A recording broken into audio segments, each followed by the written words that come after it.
যমদেবের উদ্দেশ্যে দীপদান, এটা বহু বছর ধরে আমি বারংবার বলে আসি এবং বহু বছর ধরে তোমরা এই রিমেডিটা করছো, করে ভালো রেজাল্ট পেয়েছো। প্রথমেই যমের উদ্দেশ্যে দীপদান কবে করবে?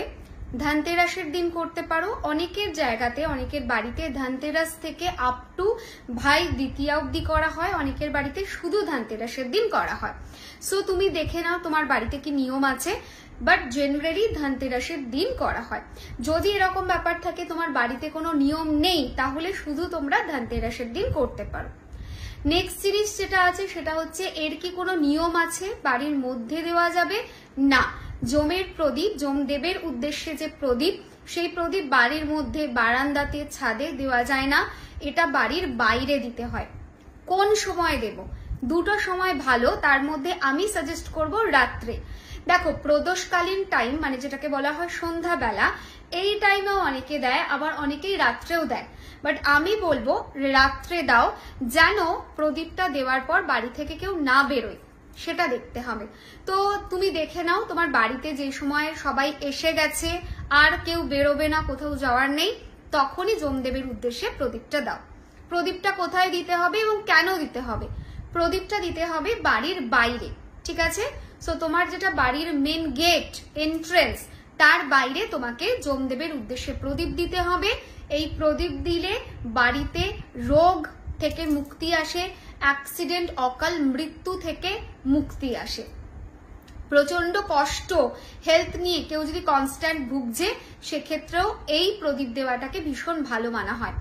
বাড়িতে বড় বড় অ্যাক্সিডেন্ট হচ্ছে, মানে বাড়িতে থাকা মানুষদের, বা বাড়িতে চুরি হয়ে যাচ্ছে, বড় কারেন্টে ইলেকট্রিক কিছু হয়ে যাচ্ছে, আগুন কিছু লেগে যাচ্ছে, এরকম যদি ঘটনা হয়, তখনও অবশ্যই যমের উদ্দেশ্যে প্রদীপ দেওয়া উচিত। এবং একটা জিনিস মাথায় রাখবে, এই যে যমদেবের উদ্দেশ্যে প্রদীপ দেওয়া হচ্ছে, এটা কিন্তু আমাদের বাড়িকেও প্রোটেক্ট করে, শুধু আমাদেরকে না। সো বাড়িতে আগুন না যাতে লাগে, বাড়িতে যাতে ইলেকট্রিক শকের কোনো ব্যাপার না থাকে, ইলেকট্রিসিটি সব ঠিকঠাক চলে, বাড়িতে যেন চোর চোরটা ব্যাপার স্যাপার না থাকে, চুরির ব্যাপার কিছু না থাকে, সেই সমস্ত জিনিসের জন্য কিন্তু এটাকে দেওয়া যেতে পারে। নেক্সট জিনিস কি? নেক্সট জিনিস হচ্ছে কিভাবে দেবে, কখন দেবে বলে দিয়েছি, কিভাবে দেবে। সো বাড়িতে যখনই তুমি রাত্রিবেলায় তুমি এই প্রদীপ জ্বালছো, প্রদীপটা নিলে একমুখ প্রদীপ নিতে পারো, চারমুখ প্রদীপও নিতে পারো। প্রদীপের মধ্যে সর্ষের তেল বা তিলের তেল দিলে, তার মধ্যে হয় কালো সর্ষে, না হলে কালো তিল মিশিয়ে দিলে, দিয়ে ওর মধ্যে 1 টাকার একটা কয়েন দিলে, দিয়ে এটা বাড়ির বাইরে জ্বালবে। নিজে যখন জ্বালছো দক্ষিণ দিকে মুখ করে জ্বালবে, তোমার মুখটা যেন দক্ষিণ দিকে থাকে, বিকজ দক্ষিণ দিককে যমদেবের দিক মানা হয়। এবং তার পাশাপাশি তুমি যখন প্রদীপটা জ্বালছো, তুমি তখন দক্ষিণ দিকেই প্রদীপটা জ্বালবে। সো এটা মাথায় রাখবে যে তুমি দক্ষিণ দিক মুখ করে দক্ষিণে প্রদীপ জ্বালবে। তোমার বাড়ি যে কোনো ডিরেকশনে হতে পারে, প্রদীপটা কিন্তু দক্ষিণের ডিরেকশনে হবে।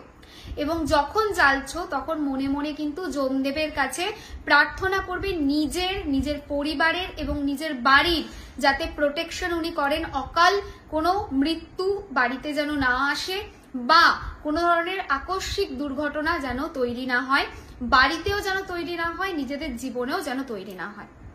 এরপর কি করতে হবে? এরপর বাড়িতে চলে আসতে হবে হাত পাটা ভালো করে ধুয়ে। সো পাশে একটা জলের গ্লাস কিছু রেখো বা বোতল রেখো, হাত পাটা বা অ্যাটলিস্ট দুটো হাতকে ধুয়ে তারপরে বাড়িতে এন্টার করে যাও, এবং তারপর তুমি লক করে ঘুমাতে চলে যাও। একটা জিনিস মাথায় রাখবে, প্রদীপ যখন বসাচ্ছ নিচেতে মেঝেতে প্রদীপ বসাবে না। হয় চাল একটুখানি নেবে তার ওপরে বসাবে, বা গম একটু রাখলে তার ওপরে বসালে, বা জব একটু থাকলো তার ওপরে বসালে, মোট কথা কিছু একটা দিয়ে বসাবে। বা কিছুই যদি না পাও তাহলে একটু মাটি, একটুখানি তাল মাটি নেবে, দিয়ে এরকম একটা ঢেরি বানাবে, তার ওপরে প্রদীপ বসাবে। যে কোনো মানুষ এটা করতে পারো, পিরিয়ডে এটা করা যাবে। পরের দিন যখন তুমি ঘুম থেকে উঠছো, ওই প্রদীপটাকে বাড়িতে কিন্তু কোনোভাবেই ঢোকাবে না, বাড়ির বাইরে নিয়ে গিয়ে ওটা ফেলে দেবে, তারপর বাড়িতে এসে স্নান করে নেবে। এই হলো পুরো যমদেবের উদ্দেশ্যে প্রদীপ দানের জায়গা, ঠিক আছে? মানে প্রদীপ দানের যে নিয়ম সেটা। এটার তোমরা খুব প্রশ্ন করছিলে যে দিদি এটার একটা আলাদা করে ভিডিও দাও, দিলাম। লাইক করো, কমেন্ট করো, শেয়ার করো এবং অবশ্যই জানিও যে এই যে বললাম এটা কেমন লাগলো তোমাদের।